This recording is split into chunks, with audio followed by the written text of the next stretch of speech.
Hi viewers, today our topic is atomic and nascent hydrogen. उससे पहले हम hydrogen के बारे में थोड़ा सा रिकॉल करेंगे। पिछला हाइड्रोजन का occurrence कहाँ होता है, ये एक्चुअली पीरियोडिक टेबल में आप देखिए ग्रुप 1A में होती है। ओके, अच्छा, यहाँ पर हम इसका एटॉमिक स्ट्रक्चर बनाते हैं सेम उसी तरीके से। इसमें देखें एक इलेक्ट्रॉन होता है, ऑर्बिट में you know very well, electron पर नेगेटिव चार्ज होता है। उसको बैलेंस करने के लिए न्यूक्लियस में जो है प्रोटॉन होता है जो कि पॉजिटिव चार्ज रखता है, एक प्रोटॉन इसमें होता है। अच्छा, प्लस साथ में इसमें न्यूट्रॉन भी होते हैं। न्यूट्रॉन की कोई ख़ास तादाद नहीं होती है, समटाइम्स एक न्यूट्रॉन होता है, समटाइम्स दो होते हैं, और बाज़ात तो ऐसा होता है कि ज़ीरो होते हैं। लेकिन क्योंकि न्यूट्रॉन न्यूट्रल होता है इसलिए उसकी वजह से चार्ज पे कोई फ़र्क नहीं पड़ता है एटम के। ओके व्यूअर्स, अच्छा, अब ये हाइड्रोजन जो है एटम दो फॉर्म में हमको मिलता है। एक तो एटॉमिक हाइड्रोजन कहते हैं हम एक को, एंड इसके अलावा इसकी सेकंड टाइप जो होती है सेम उसी तरीके से नेसेंट हाइड्रोजन या नेस्केंट हाइड्रोजन होती है। दोनों ही आप इसको प्रोनाउंस कर सकते हैं, नेसेंट एंड नेस्केंट दोनों ही ठीक हैं। अच्छा, इसको हम वन बाय वन देखते हैं। इसमें देखें दोनों में एक ही स्ट्रक्चर होता है, सेम स्ट्रक्चर दोनों का सेम होता है। ओके, अब हम इसको स्टडी वन बाय वन पढ़ते हैं। ओके, सबसे पहले हम देखते हैं एटॉमिक हाइड्रोजन। एटॉमिक हाइड्रोजन, अब इसकी से हम उसी तरीके से डेफिनेशन देखते हैं। What is atomic hydrogen? हम ये कह सकते हैं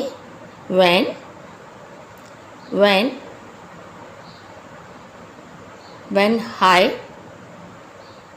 energy like 104 kilocalories at high temperature, at high temperature 5000 degrees centigrade give hydrogen molecule so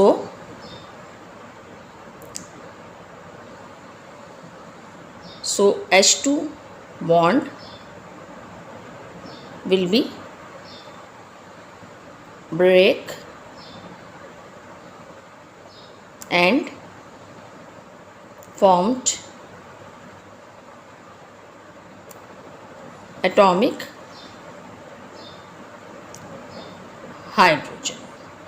okay, you know high energy जब इसको दी जाए और हाई टेम्परेचर दिया जाता है लाइक 104 किलो कैलोरीज एनर्जी, यानी बहुत ज़्यादा हाई जो कि मानी जाती है। इसके अलावा 5000 degree centigrade temperature hydrogen molecule को जब दिया जाता है तो H2 बॉन्ड जो होता है वो टूटता है और हमें एटॉमिक हाइड्रोजन मिलती है। अच्छा, वो देखें किस तरीके से। लेट सपोज यहाँ पर ये हमारे पास H2 बॉन्ड है, यानी हाइड्रोजन बॉन्ड है।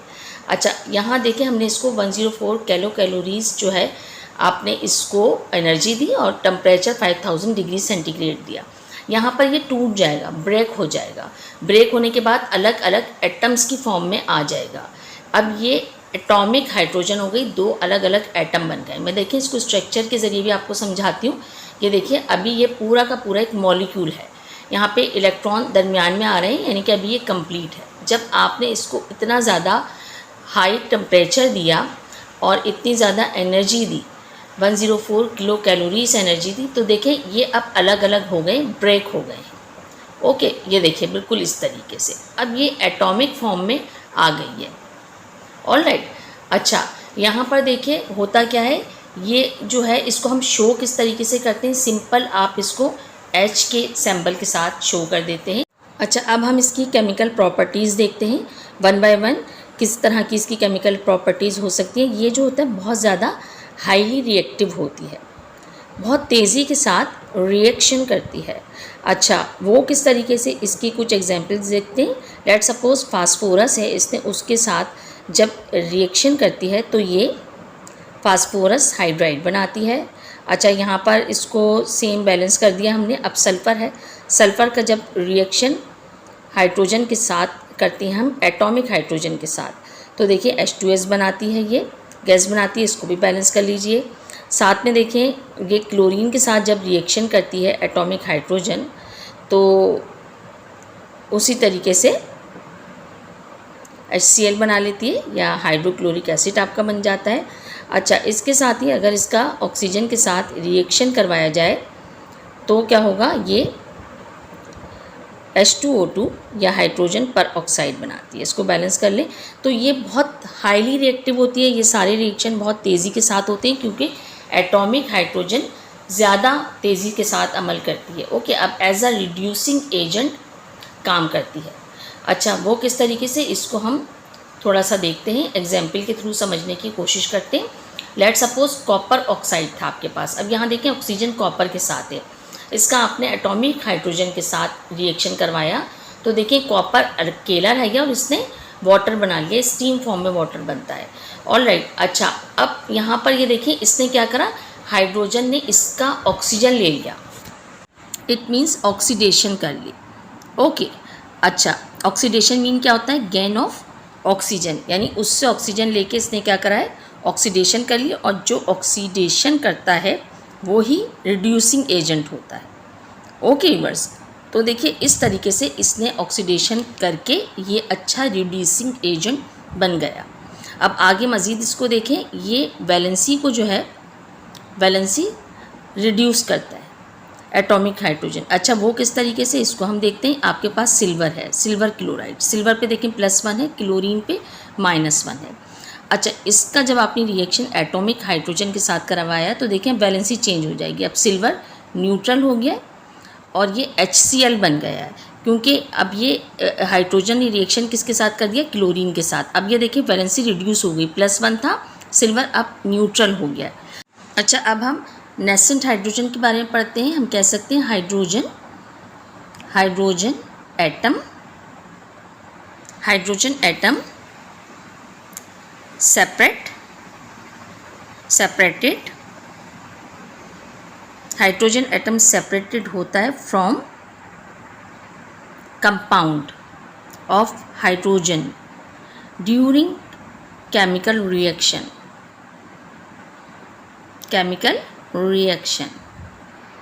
ओके, यानी हाइड्रोजन एटम अलहदा हो जाता है, सेपरेट हो जाता है एक कंपाउंड में से, और वो होता है आपका केमिकल रिएक्शन के दौरान। ऑलराइट, अच्छा इसको हम शो देखें इस तरह से करते हैं ब्रैकेट के फॉर्म में। वहाँ हमने सिंपल H लिखा था एटॉमिक हाइड्रोजन में, नेसेंट हाइड्रोजन के गिर्द हम इस तरह से ब्रैकेट लगाते हैं। ओके, अच्छा और इसके अलावा हम कह सकते हैं कि इसमें नो एनर्जी प्रोवाइड, आप किसी किस्म की कोई एनर्जी प्रोवाइड नहीं करते, एंड साथ ही नो हाई टेम्परेचर रिक्वायर्ड, ना एनर्जी रिक्वायर्ड है ना हाइड्रोजन हाई टेम्परेचर रिक्वायर्ड है, बस इन ड्यूरिंग केमिकल रिएक्शन ये आपको मिल जाती है। अच्छा, वो किस तरीके से, इसको ज़रा एग्जांपल देखते हैं इसकी।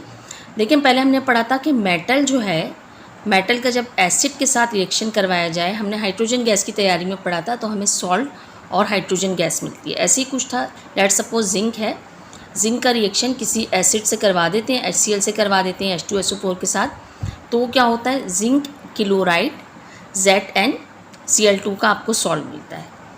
अच्छा, अब होता क्या है, जो हाइड्रोजन गैस मिलती है ना, वो पहले सिर्फ हाइड्रोजन एटम होता है अलग अलग इस तरीके से, यानी कि डायरेक्ट हाइड्रोजन गैस नहीं बनती है, पहले ये एटॉमिक फॉर्म में आपको मिलती है, एटम की फॉर्म में मिलती है। इसको हम नेस्केंट हाइड्रोजन कहते हैं।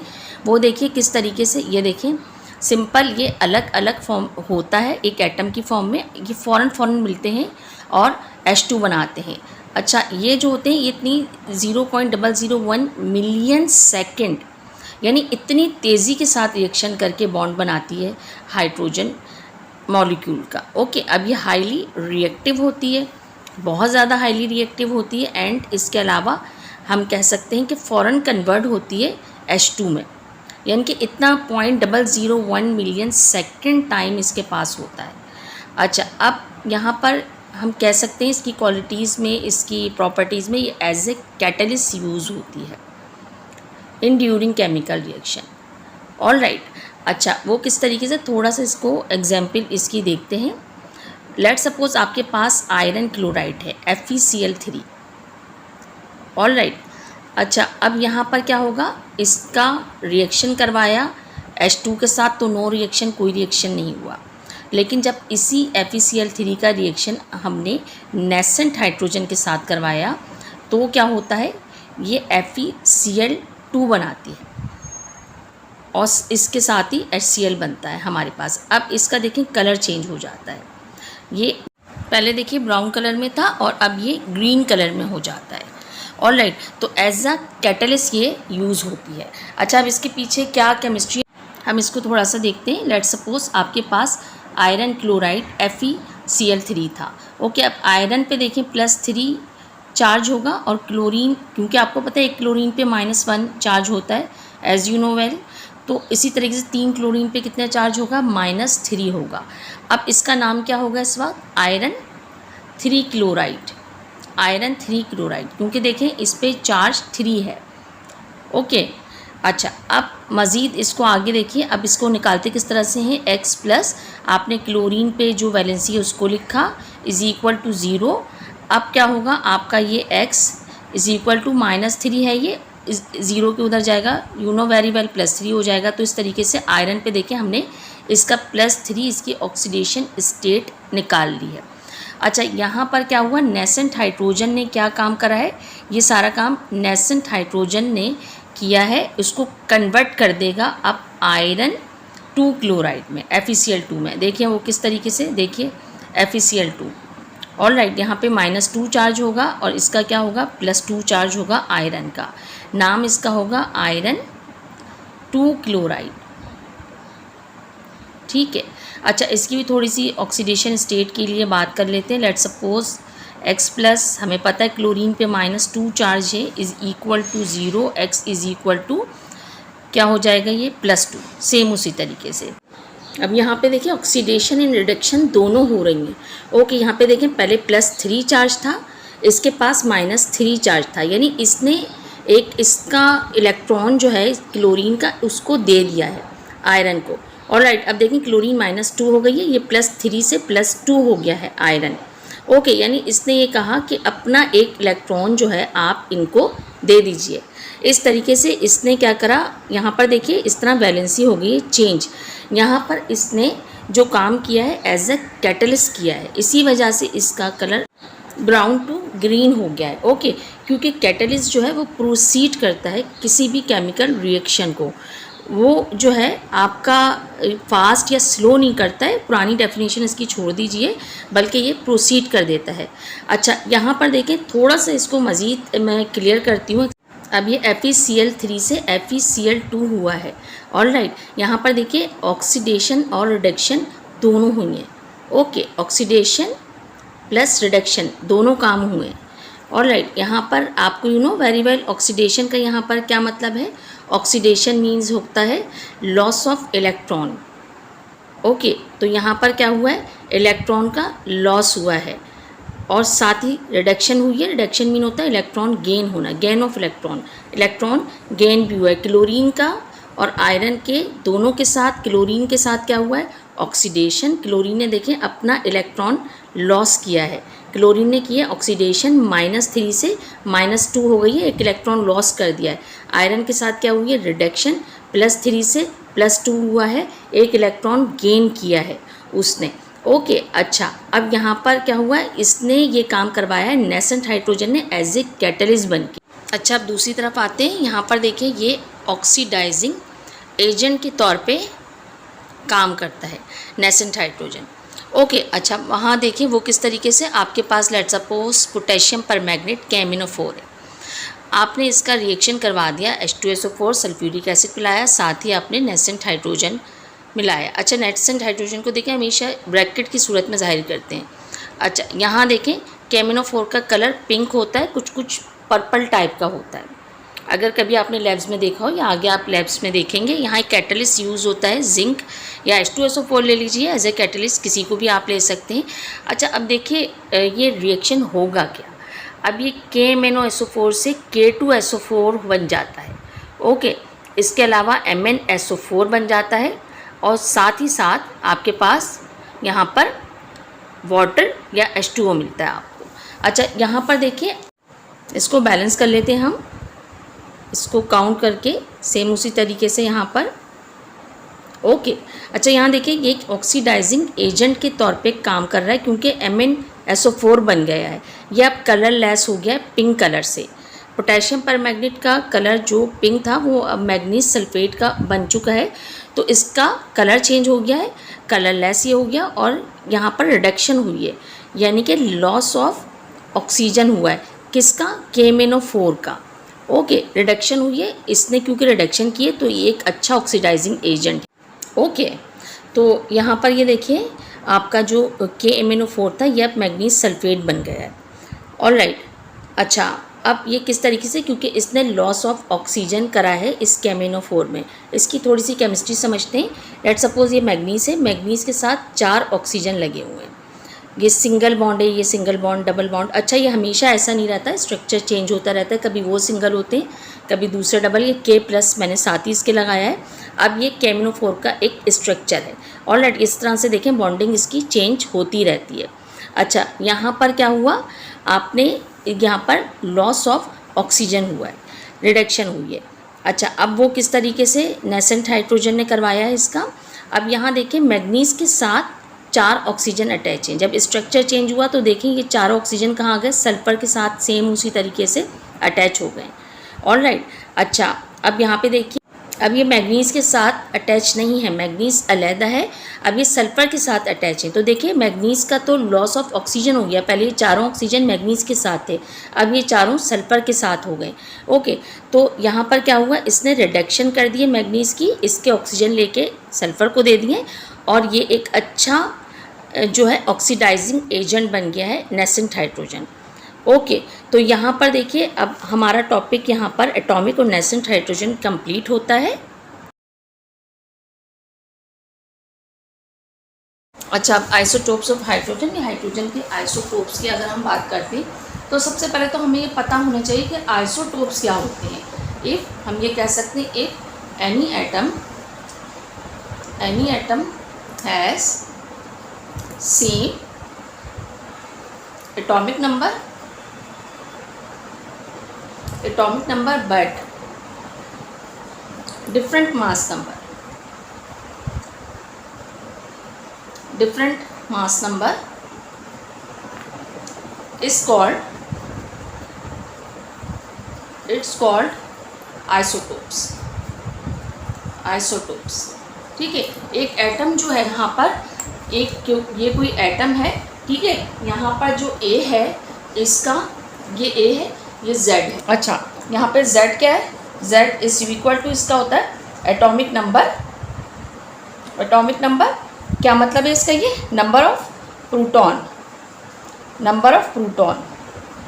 ठीक है, A जो है इसका क्या है, किसी भी एटम का मास नंबर, ये क्या चीज़ होती है, number of proton plus number of neutron. मैं इसको सिंपल शॉर्ट फॉर्म में लिख रही हूँ, प्रोटॉन प्लस न्यूट्रॉन, ये चीज़ होती है इसकी मास नंबर।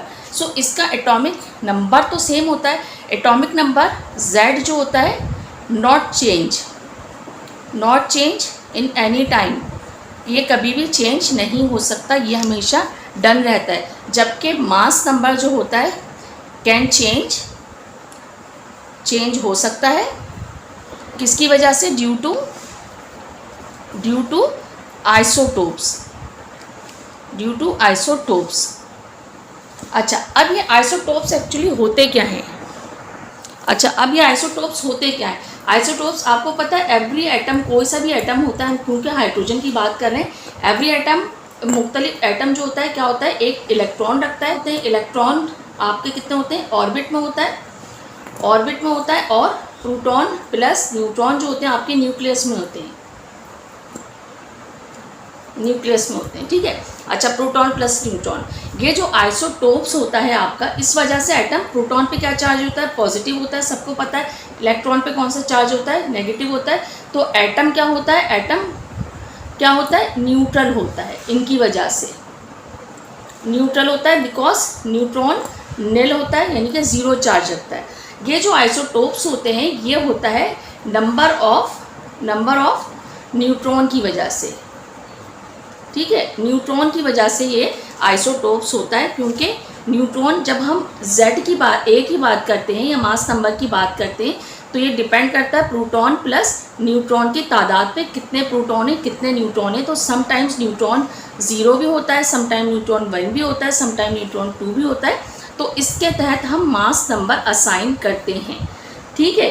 तो इस तरीके से आइसोटोप्स डिपेंड करता है नंबर ऑफ न्यूट्रॉन पर, न्यूट्रॉन के नंबर ऑफ न्यूट्रॉन कितने हैं, हाउ नंबर ऑफ न्यूट्रॉन, ठीक है, न्यूट्रॉन के नंबर कितने हैं, उसकी वजह से क्या होता है, इसका मास नंबर जो होता है वो बढ़ जाता है, मास नंबर इंक्रीज हो जाता है। ड्यू टू आइसोटोप्स क्या होगा, मास नंबर क्या हो जाता है, इंक्रीज हो जाता है, ठीक है, लेकिन एटॉमिक नंबर हमेशा सेम रहेगा। अच्छा, अब हम हाइड्रोजन के आइसोटोप्स की बात करते हैं। सो ये 3 टाइप्स के होते हैं, 3 किस्म के होते हैं। Number 1 would be protium and second would be deuterium and third would be ट्राइट्रियम। Okay, अब हम यहाँ पर सबसे पहले प्रोटियम की बात करते हैं। तो प्रोटियम क्या चीज़ होता है, इसमें H जो है एक्चुअली 1 और 1 है, यानी कि इसका एटॉमिक नंबर और मास नंबर Z भी क्या है, Z इसका 1 है जो कि इसका एटॉमिक नंबर है, और मास नंबर A भी क्या है, इसका 1 है, यानी कि इसमें आपके प्रोटॉन भी एक है और प्रोटॉन प्लस। अच्छा, होता किस तरीके से, लेट्स हैव अ लुक। ये आपका हाइड्रोजन का एटम है, सिंपल। ये देखिए यहाँ पर इलेक्ट्रॉन एक है, हमें पता है कि यहाँ पर इलेक्ट्रॉन एक है, लेकिन इसका ताल्लुक, इस इलेक्ट्रॉन का ताल्लुक आइसोटोप्स के साथ नहीं होता, इसकी हम न्यूक्लियस की बात करते हैं। लेकिन यहाँ पर क्या है, प्रोटॉन जो है, यहाँ पर प्रोटॉन भी कितना है, एक है। प्रोटियम की अगर हम बात करें, न्यूट्रॉन जो है यहाँ पर 0 है, न्यूट्रॉन यहाँ पर 0 होता है, यानी न्यूट्रॉन एब्सेंट है, मौजूद नहीं है, ठीक है, न्यूट्रॉन एब्सेंट है, मौजूद नहीं है, सिर्फ प्रोटॉन और इलेक्ट्रॉन यहाँ पर मौजूद है जो कि होते हैं। सो ये होता है आपका प्रोटियम। और आपको पता है कि आपका A जो है वो कंसिस्ट करता है, आपका A किस पे कंसिस्ट करता है, प्रोटॉन प्लस न्यूट्रॉन पर। तो आपका A जो है यहाँ पर इस हाइड्रोजन एटम में A आपका क्या हो गया, 1 + 0, न्यूट्रॉन 0, तो A = क्या है, 1 है, ठीक है। और Z क्या होता है, Z होता है सिर्फ प्रोटॉन पे, तो Z प्रोटॉन कितना है, 1 है, तो आपका ये भी कितना है, 1 है। तो यहाँ पर मास नंबर, एटॉमिक नंबर दोनों 1 आ गए, यानी कि आपका मास नंबर भी 1, आपका एटॉमिक नंबर भी 1 आ गया है। ऑलराइट, मास नंबर भी 1 है, एटॉमिक नंबर भी 1 है। ये क्या है आपका मास नंबर, और ये क्या होता है आपका एटॉमिक नंबर, ठीक है, जो कि हमेशा सेम होता है, और ये क्या होता है, डिफरेंट होता है। अच्छा, अब यहाँ इसकी बात करें तो ये होता किस तरीके का है, ये वाला आइसोटोप्स स्टेबल होता है, ओके। और आपके जो यूनिवर्स है, यूनिवर्स में आपका 99.98% जो होता है ये आपकी यूनिवर्स में मौजूद है, ठीक है, ये वाला आपका आइसोटोप प्रोटियम। अच्छा, दूसरा आप देखिए, दूसरा है आपका ड्यूट्रियम। अच्छा, जैसे कि नाम से जाहिर होता है, प्रोटियम ड्यूट्रियम मीन्स 2। यहाँ पर क्या है, जैसे आपका हाइड्रोजन है, हाइड्रोजन में आपका 1 है यहाँ पर, और ये आपका 2 है। ये आपका क्या है, ये चीज़ आपकी A है और ये चीज़ आपकी Z है, ठीक है। A मीन्स ये आपका है मास नंबर, और ये आपका हैगा एटॉमिक नंबर, ठीक है। अच्छा, मास नंबर किस पे कंसिस्ट करता है, प्रोटॉन प्लस न्यूट्रॉन पर, और ये किस पे कंसिस्ट करता है, जस्ट प्रोटॉन पर। अच्छा, इसको बनाइए, इस वाले आपको ड्यूट्रियम को बनाइए, सेम होगा, इलेक्ट्रॉन हैगा यहाँ पर, सेम 1 इलेक्ट्रॉन है यहाँ पर। अच्छा, इसमें प्रोटॉन क्या है, वो 1 है, और न्यूट्रॉन भी क्या है, वो 1 है, क्योंकि हमारा Z हमारा = यहाँ पर 1 प्रोटॉन है, तो Z क्या है आपका, Z आपका 1 ही होगा, यानी कि आपका एटॉमिक नंबर 1 ही होगा। लेकिन मास नंबर A क्या है आपका, प्रोटॉन प्लस न्यूट्रॉन पे कंसिस्ट करता है, तो यहाँ पर A आपका क्या है, प्रोटॉन भी 1 है और न्यूट्रॉन भी 1 है, तो ये हो गया आपका 2, यानी कि मास नंबर यहाँ पर आपका इसका 2 आ जाता है, जो कि आपका क्या है, मास नंबर जो कि आपका 2 आ जाता है प्रोटॉन प्लस न्यूट्रॉन को देखते हुए ड्यूट्रियम में। अच्छा, ड्यूट्रियम ये कैसा होता है, ये भी स्टेबल होता है। अच्छा, इसके अलावा आपका जो है यूनिवर्स में 0.0156 जो है आपका, ये पूरे होल यूनिवर्स में पाया जाता है। ठीक है। अच्छा, अब ट्राइटियम की बात करते हैं।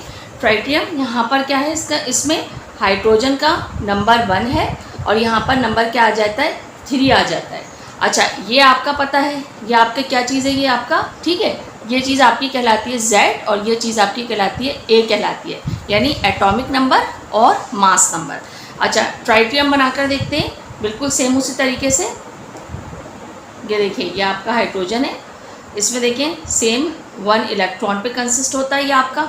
अच्छा, यहाँ पर जो है आपके, अब हम न्यूक्लियस की बात करें तो प्रोटॉन जो है यहाँ पर 1 होगा और यहाँ पर न्यूट्रॉन जो होता है यहाँ पर 2 होता है। ठीक है। अच्छा, हम सब ये बात अच्छी तरीके से जानते हैं कि Z इज इक्वल टू क्या होता है, number of proton.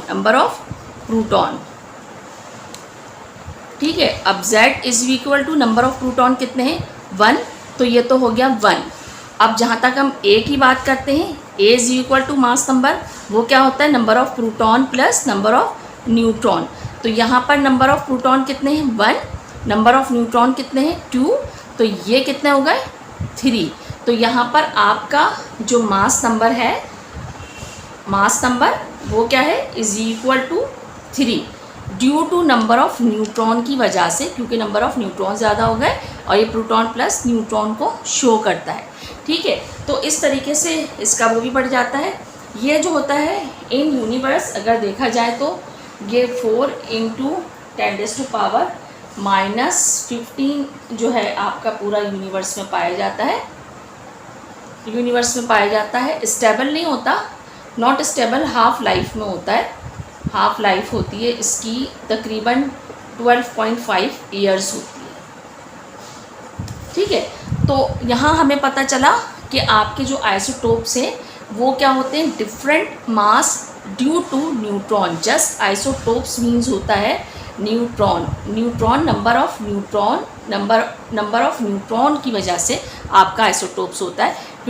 Because electron जो होते हैं ना आपके, वो तो बॉन्डिंग में हिस्सा लेते हैं, ऑक्सीडेशन रिडक्शन भी होती है इसकी वजह से, ऑर्बिट में होते हैं। बट जो आपका प्रोटॉन होता है वो कभी भी चेंज नहीं होता, नो चेंज, जो कि न्यूक्लियस में होता है। इसी वजह से एटॉमिक नंबर हमेशा सेम रहता है।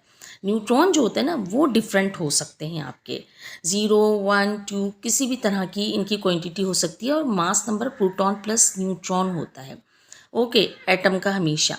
तो atomic number just number of proton होता है। तो इस तरीके से आइसोटोप्स जो होते हैं वो नंबर ऑफ न्यूट्रॉन पे कंसिस्ट करते हैं। तो यहाँ पर हमारा ये टॉपिक कंप्लीट होता है आइसोटोप्स का। And you have to practice. Good luck and good bye.